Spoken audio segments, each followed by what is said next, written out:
বহুত দৌড়ানি বাকি আছে। আল্লাহ ধরা সবচেয়ে বড় ধরা। আল্লাহ ধরে না কিন্তু ধরলে আল্লাহ ছাড়ে না, ঠিক কিনা?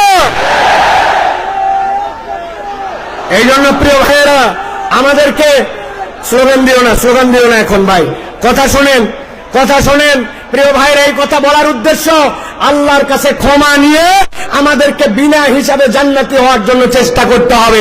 এটাই একটা দল কয়টা বলছি? 4টা। চলেন এবার 2 নম্বর দল। কয় মিনিট আছে আমাকে লিখে দিবেন, বসেন আপনি।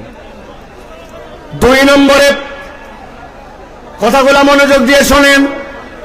আল্লাহ রাব্বুল আলামিন বলছেন, একদল লোকের কোনো হিসাবই হবে না, বিনা হিসাবে জাহান্নামে ঢুকিয়ে দেওয়া হবে। নাউজুবিল্লাহ বলেন।